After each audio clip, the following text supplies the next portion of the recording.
Welcome to We the People. On the program today, we look at the debate surrounding clinical trials and where the industry stands in India. We've just had the announcement of India launching an ambitious program to look for an HIV vaccine. It's quite clear that for medical research and for saving lives, clinical trials are essential. But on the other hand, you've had one controversy after the other, with the Supreme Court now taking cognizance of these complaints and using that oft-used phrase when it comes to clinical trials, talking about human beings being used as guinea pigs. At the heart of the debate is how informed the consent is of those who undergo trials. On the other hand, there are many doctors and researchers who are concerned that in India, in fact, controversy has needlessly slowed down the pace of clinical research. Let me start by somebody who represents, in a sense, neither health activism nor the pharma industry. Sujata Rao, as somebody who has served as health secretary, what was your assessment on how much transparency there is around trials? Well, if you are starting the debate with my experience, I would like to state that there's no doubt that our regulatory frameworks are very weak.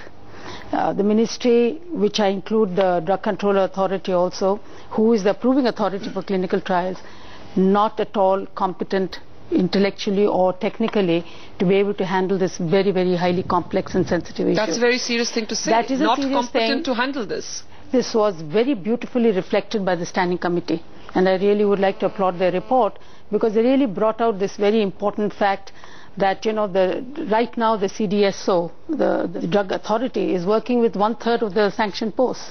So there are no people. The regulatory framework is weak, it's ineffective, and on the other hand, even the few regulations that we have, the enforcement is very difficult. Give me an example of something in the framework that is weak and is open to either misuse or no succor being provided to those who are exploited. You don't have to look for examples. The point is that they don't know where the clinical trials are going on. We don't have, if you can imagine, if you read the standing committee report, we have paid 22 people, only have been paid compensation, for example. And 50 lakhs was given to them, shared by 10 pharma companies. And look at that compensation. It's ridiculous that, you know, the amount being paid is an average of 1 to 1.5 lakhs for a death due to clinical trial. Yeah. So that's a kind of inadequacies in our entire regulatory framework, and I do believe that the most important thing is to come up with an independent federal drug authority, properly stocked with appropriately skilled and technically people having the technical expertise. And that's where I focused, because if you know, the regulation, whatever is being done today, is as per the Drugs and Cosmetics Act, which was in 1940. Amended, the rules made in 1945, amended in 2005. So today there is a bill on the table saying that there has to be a drug regulatory authority and regulations both for clinical trials and medical devices. Let me take this to Dr. Suresh Menon of Novartis. Dr. Menon, more than 2,000 people have died in the last 4 years in clinical trials. We all know that, in a sense, when we go to a doctor, in a sense we're surrendering our faith there, and anything can happen in medicine. So I don't use this to create alarm. But the fact is that when there are question marks in our country over whether people even understand what the doctor is saying to them, how informed the consent can be, would you agree that the regulatory framework is far too weak? Well, to begin with, I represent OPPI and the Indian Society for Clinical Research. Okay. Now, when you look at the figures that you just mentioned, 2,000 odd deaths, what is important to understand is that, in clinical trials, those deaths which are caused due to the studied drug are those which are expected to be compensated. Yeah. Now, this is a norm across the world.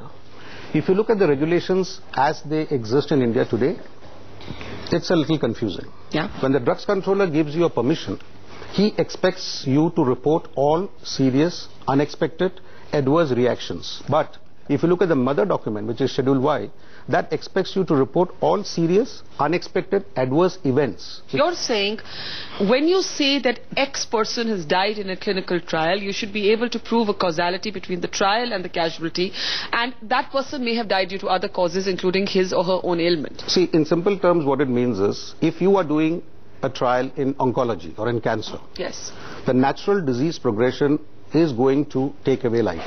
That's a given. Then obviously this patient doesn't require compensation. Right. Now, if you just allow me to turn that around, see what's happening, the confusion is, you see in the press 2,000 odd deaths which has been reported over the last 2 to 3 years. Now, these deaths are not causally related. I've got what you say. Abroad, what happens is that the number of deaths that get reported are the ones where compensation so you're is saying the required. causal link is not necessarily established in this statistic. Anand Grover, can I take that to you? Here you have two completely different perceptions of the same phenomenon. One that says stricter laws, the other that says that the law actually is not specific enough to establish which deaths occur because of the trial and which deaths occur because of natural progression of an ailment. Isn't that a legitimate argument? Well, it is not legitimate because I think there's deliberate obfuscation by the industry. Any serious adverse event has to be reported. Causality has to be established later by independent reviewers. But first the report must come. May I ask you again a layperson's question just to understand this? Isn't there an element of risk involved? Yeah, therefore... In any relationship between a seriously ill person and a doctor, in a clinical trial more so? There are. First of all, please appreciate for consent, causality, there is no regulatory framework today.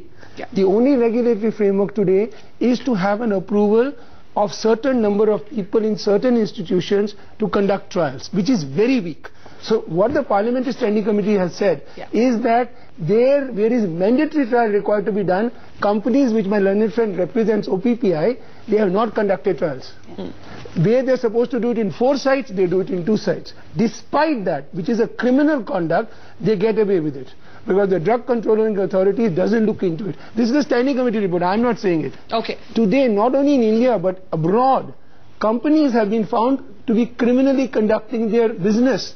They prefer to pay fines than report. So that is the standard all over the world. It's not a happy standard and we are worse than that today. Can I just take this? I'll come back to you because we also have Kiran Mazumdar-Shaw joining us. You want to make one point? This is the basic confusion. Because what he talked about is the Parliamentary Standing Committee report, which has no mention to clinical trials. It talks about clinical trials when required before getting a new drug approved for marketing. Yeah. Nothing to do with clinical research at all. So that itself is the confusion. It has mentioned. No, it has, and it has no, not the clinical trials per se. And the second piece is, as I said, abroad, what you need to actually report is only those deaths or serious adverse events which have been causally suspected to be because... But how do you establish that? That's the question. Kiran Shaw, would you like to take that on? You have the argument here by some who see the pharma company as the heartless money spinner, not bothered about poor people who are being exploited. And you have the other end of the argument which is saying, for God's sake, let medical research proceed. As somebody who's a key player in this sector, ma'am, how do you weigh in on the debate? You know, Barkha, I want to make a categorical statement that I think the whole process of clinical trials has a good set of regulations, global regulations as a matter of fact, where there are enough checks and balances to make sure that you do not unduly take advantage or do things in a wrong way. Before you start even conducting clinical trials in human beings, there is a set of preclinical trials that you have to conduct at an animal level. Then you get into a phase 1 trial on a limited number of patients to actually establish safety. Then you do a phase 2 trial on a slightly larger population base to establish efficacy. And only when both safety and efficacy are established are you allowed to do a phase 3 clinical trial. Before you can even start a clinical trial, there is a review by a set of experts that look at the safety data that you have generated, and then they look at your protocol to even make sure that you can start a trial. Then you go to an ethics committee. The ethics committee then looks at your protocol and your trial and then allows you to actually start the trial. You're saying there are enough checks and balances. I'll allow you, Sujata, to come in there because you don't think there are enough checks and balances. No, what I'm saying is the procedure as laid down is there. I mean, but the issue is in the implementation of it. The gaps are in the implementation. The gaps are in no, for example, no, even legally, the ethics committee, the composition of the ethics committee, the compensation packages that we don't have any laws that make all this mandatory. I'll just come to you. And the responsibilities of the ethics committee. See, there are 2 actors in this whole game. One is the approving authority, which is the DCGI, and the other is the ethics committee. The role of the ethics committee is very, very critical to save protect the interests of the patient. Okay, and these are the I'll take that to Kiran Shaw. Kiran, go ahead. You know, as far as companies who are conducting clinical trials are concerned, they have to conform to a set of regulations that are global standards. Let us not please paint all serious adverse events with one brush. Yeah. Because there are drug-related adverse events, there are non-drug-related adverse events, because today it is getting confused. I really believe that most people are conducting trials with the right set of regulations. Well, like in every industry, there might be a few that are deviating from the norm, and you need to have the regulatory action against such trials. So here's my question. Is the problem in what exists on paper? But you do not throw the baby away with the bathwater. All right. So don't tar everybody with the same brush. Meera Shiva, is that a reasonable argument? Because there is the HIV vaccine, for example, just unveiled by the former President, Dr. Kalam. Are you saying we should not pursue this kind of research? I'm a public health person. My first thing is that assumption that all drugs are great, assumption that all clinical trials are great. This assumption, one question. The medicines which are needed for public health by our people and those required for marketing in the West, they are two different. So the question is, what clinical trials? The tropical countries, their main problems, those are totally neglected. You do not see any clinical trials going on. Today. So the thing is, in this, what Sujata ji just mentioned about the, the CDSCO report, the report says to meet the aspirations and demands and requirements of the pharmaceutical industry. Excuse me, it has to do with public health. So if you do not have the health angle, that these clinical trials are for what? Is it for marketing linked with intellectual property rights? To be selling. Are you saying we don't need these vaccines? Are you saying we should not go for an HPV vaccine? We should not go to the next level of medicine because we should first solve malaria? Not at all. You need rational drug policy, you need rational health policy, and you need rational clinical trials. And the WHO guidelines are very clearly there. Okay, Dr. Menon's wanted to come in there. Yeah, I'll just add and support what Dr. Meera Shiva is saying. You support it? Because for simple reason that rationality you have to support. Nobody will want unethical trials. Okay, go ahead, sir. If you look back over the last 30-40 years, there has been no single drug which has been discovered for India-centric diseases. This is because we still look towards the West to provide us with solutions and options. Yeah. Unfortunately, they do not have that disease burden. Okay. And that is precisely why we need to encourage clinical research, because this sets a tone and tenor for the future. You're saying that don't hear the word clinical trials and say it's a bad word. No, absolutely. Dr. Anand, you're not saying that. But to Kiran Shaw's argument that actually the phases are very stringent. These are guidelines generally universally. Yeah. If I'm a company starting a clinical trial, it's up to me to set up a board. I can pick anybody I want. I have a person with conflict of interest. Please, let's go by evidence. Yeah. The standing committee found that 5 independent experts, so-called, gave identical letters with mistakes, saying this is a good drug. This is the state of affairs in India. So you're saying in the appointment of the ethics committee, so that area is uncovered by regulation. That is uncovered. Secondly, there is complicity, criminal complicity in getting drugs into the market without conducting even the mandatory requirements today. Is there a contradiction? Because a lot of the standing committee actually focuses on the problem of not conducting enough trials as opposed to conducting trials. They say drugs have been brought into the market without requisite they haven't finished the report, huh? They haven't finished, yes. All right, Anjali Nair, on the point of ethics committees, how there are conflicts of interest, how there are connected interests, vested interests between those who want to push a certain drug and those who are reviewing them. That's a serious criticism here. It is, but one of the things I do want to say, if you get onto the website, you see a law related to Drugs and Cosmetics Act. Under that, the Central Drug Standard Control Organization has laid out very clearly defined guidelines on how clinical trials should be conducted. The other point is that each institution has an institutional review board, it has a data safety monitoring board, it has independent ethics committees. And I agree, today our clinical trial participants are the unsung heroes of medical research, and therefore they have to be protected. But to Kiran's point, there are a lot of trials that are done well. and we don't hear about them, you know, and I'm glad that we don't hear about them and that we do hear about the ones that are not done okay, so that we can do that. The second point I want to bring is that this country conducted 2 phase 1 HIV vaccine trials. Then Merck did a trial in Africa and found that the entire platform on which that research was based was not going to work. So no clinical trials were conducted henceforth, and now the HIV vaccine research that you talk is a lab-based research. So there are some people in the government and outside who are taking view of this and you're making saying don't be changes. alarmist. In a way, you're saying don't be alarmist. Absolutely. Dr. Ballard, as a doctor who actually works in a hospital, one of the things that happens is a lot of the pharma companies say that, look, in the end, it's up to the doctor how a trial is conducted, whether the transparency happens, whether the consent of the patient is taken. Do you see that as legitimate, or do you see this as passing the buck entirely to the doctors? No, it's not passing the buck. The principal investigator and his team is supposed to be responsible.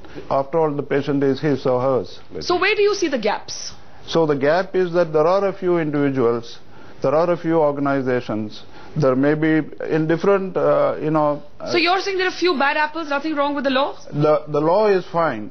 The regulation, the guidelines are fine. It is the enforcement of those which is the problem. Anand, you accept this. The enforcement is the problem, not the regulation per se. I think regulations in certain areas are inadequate. They're all guidelines. If you don't they are follow guidelines. them, they're not laws. laws which are enforceable. One. Secondly, enforcement is woefully lacking today. And there is criminal conspiracy, and that's what the study committee says. And these are not bad apples. Unfortunately, they are leading companies in the world. This is a problem. We'll take that back to our panel, but let's just hear from Ajay Nayak and Pooja Nayak from Indore. Their 2-day-old child was part of a trial. और अजय जी आप बताएं कि आपका 2 दिन का बच्चा था और उस पे ट्रायल किया गया, फेज 4 का ट्रायल था, I should say to the phase 4 trial, लेकिन आपको समझ नहीं आई कि ये ट्रायल हो रहा है. तो क्या हुआ और कैसे पता लगा आपको? मैडम, सबसे पहले ट्रायल के बारे में अगर बता दिया जाता तो मैं कभी करवाता ही नहीं. अगर आपको बताया जाता तो आप कभी नहीं करवाते? कौन माँ बाप रिस्क लेगा अपने बच्चे के लिए? आप कह रहे हैं कौन रिस्क लेगा, लेकिन कई बार ही लेना पड़ता है ना रिस्क. नहीं, जब नॉर्मल डिलीवरी वगैरह हुई है तो क्यों अपने बच्चे की रिस्क लेगा कोई? तो बच्चे को क्या हुआ? बच्चा ठीक है कि क्या हुआ? ठीक है, अभी बच्चा तो ठीक है. थोड़ा रिएक्शन हुआ, पैचेस हो गए स्किन पर, पूरी बॉडी पे व्हाइट स्पॉट हो गए थे. मतलब ऐसी स्थिति थी कि कोई उसको गोदी में भी नहीं उठाता था. मतलब सब देखते थे, बोलते थे कि गोदी में भी कैसे उठाए इस बच्चे को. अब आपने कोर्ट में केस फाइल किया है जी. और आप पूजा जी फॉर्म आपने साइन किया, क्योंकि फॉर्म साइन हुआ था. हिम्मत रखिए. फॉर्म साइन हुआ था. वो लोग कहते हैं कि हिंदी में फॉर्म था, अंग्रेजी में नहीं. तो आपने वो फॉर्म क्या समझ के साइन किया पूजा जी? जब नॉर्मल डिलीवरी हुई थी मेरी, तो जैसे कि इनने बताया कि ये नई बीमारियों के टीके निकले, तो उस टाइम स्थिति थोड़ी ऐसी थी. तो मैंने बोला ठीक है, अच्छा अपना बच्चे के लिए कोई नई बीमारी के लिए टीके निकलते तो कुछ गलत तो है नहीं, क्योंकि सरकारी अस्पताल में डिलीवरी करी तो डॉक्टर पे तो भरोसा करना ही पड़ेगा. तो मैंने उसको साइन कर दिया. ना ही उनने मुझे पढ़ के बताया वो, और वो इंग्लिश में पेपर, तो मुझे इंग्लिश पढ़ना नहीं आती है. अगर वो मुझे बताते तो मैं भी ट्रायल नहीं करती अपने 2 दिन के बच्चे पे. अभी बच्चा कैसा है आपका? अभी तो ठीक है, उसका हमने आयुर्वेदिक इलाज करवाया है. अब आप कोर्ट में केस लड़ रहे हैं? मतलब कुछ लोग हैं जो मदद कर रहे हैं, जैसे डॉक्टर आनंद राय जी बैठे हुए, जिनसे के साथ में मतलब उन्होंने हम लोगों की मदद करते हुए बताया कि किस तरीके से ट्रायल हुआ है, और हम लोगों ने केस फाइल किया. अब देखते क्या होता है. वैसे तो सहयोगिता थाना है इंदौर के अंदर, मैंने वहाँ पे कंप्लेंट डाली, लेकिन आज तक उन्होंने मेरी एफआईआर दर्ज ही नहीं करी, जबकि ईओडब्ल्यू में सब दूर उनकी जांच हो रही है. दोषी पाया गया है. थाने से मेरे को लिख के दे दिया कि आप एमजीएम मेडिकल कॉलेज में जाके आपका चेक मतलब ट्रायल के लिए जांच करवाइए. मतलब जिन्होंने ट्रायल किया उनके पास ही भेज दिया कि इनकी देखिए कि इनके ऊपर ट्रायल हुआ कि नहीं. कितने महीने हो गए आपको लड़ते हुए? हाँ, 2.5 साल का हो गया बच्चा, 2 दिन से. तो 2.5 साल से आप बस लड़ ही रहे हैं? कोई सुनता ही नहीं. Barkha, yes. Now this is a problem. Here's the thing. Barkha, may I come in? Yes, Kiran. Yes, I'll take this to Kiran. And Kiran, if I can just add a question of mine, and that is that even when I, as an educated person, I go to a doctor, I'm ill, I tend to believe my doctor blindly. The problem with what we've heard just now goes down to the blind faith that many of us place in our doctors. Now this man discovers that his child was part of a phase 4 trial. What would you like to say, Kiran? You know, Barkha, let me just comment by saying that it's very easy to have an anecdotal report on one thing that went wrong. What about asking patients who have been through clinical trials, who have benefited hugely from these trials? I have hundreds of patients who will sing praises for such clinical trials. Why are you only focusing on these kind of issues? I would say, by and large, the investigator community, the doctors who enroll in trials are doing it with the best intention. Actually, we are not telling just one. That is such an unethical way of looking at things. Of course. But you've spoken about, what about all those people? Ma'am, give me a chance. You've spoken about all those people who benefited from the trial. Let's bring you one such story. To my left is Archana Sharma. Archana Sharma is a teacher and was undergoing treatment for multiple sclerosis. That's right. And Archana, you were warned that this is something that could relapse, and you decided to undergo a clinical trial with informed consent, with your eyes open, and today you're extremely grateful. Share your experience. I have seen my mother suffer with the same thing for 20 years. Yeah. And I'm sorry for this. No, sure, go ahead. But I wish there were some clinical trials back then. When my doctor told me that I'm also the patient of multiple sclerosis, I was like taken aback. I didn't know. It was a dread for me. Well, I undertook the initial medication, and then I didn't know what to do. I went all over the net. My sister settled in US. I told her to search about it, and after about a year, I did decide that, fine, you know, if I am doomed, why should I be so selfish and not give myself a clinical trial? Because if a drug is developed, and it is tested positively, and it could help so many other people. Okay, so why should I not let myself, you know, thinking that, oh, what about the side effects? Oh, what if, you know, something wrong happens? Something wrong is anyways bound to happen to me. Yeah. Okay. Because you're already ill. Yes, I'm already ill. And my doctor and all his team, they were all very, very helping actually. I was given the whole performa to look through the guidelines, the rules. And it was explained properly to you? Absolutely. In fact, we had many sittings before I actually signed it. My husband was there, I was there, we both read it, we took our time and we signed it, and I've been in it for 4 years now. Okay. And I'm so thankful. I'm really thankful that I could actually present myself for it, because, you know... And you watched your mother suffer and you wish they were around there. Actually, I wish, you know, 20 years back somebody had said, I remember back then, I was probably a school student back then, and, you know, somebody said, oh, you know, your mom has multiple sclerosis. And we were like, what is that supposed to be? And I wish somebody had come up with some miracle drug then. Yeah. So this is to, in a sense, both of these cases are true for themselves. This is not an either-or debate. We're not sitting here to damn clinical trials. But if there are gaps, let's plug those gaps. Suresh Menon. I think this is the scene that you see, especially in cases where it's an unmet medical need. Yeah. Oncology, multiple sclerosis, cystic fibrosis, you get emails from abroad wanting to participate in trials. Yeah. We wouldn't actually want a case like this. And you opened up the debate by talking about the informed consent process. Yes. What is actually required is an India-centric approach. And what we suggested as OPPI and member organizations, because as long as clinical research is going to go on, it's going to be one word against the other. For example, the patient would always turn around and say that he consented without being aware. And the hospital or the doctor will always say the consent What we have suggested to successive drugs controllers is to film the informed consent process. That's a good idea. Especially in India. Film the consent, Especially in India. Now, obviously, this is like, you know, you need to look at the confidentiality, you look at the other pieces put together. Otherwise, this debate is never going to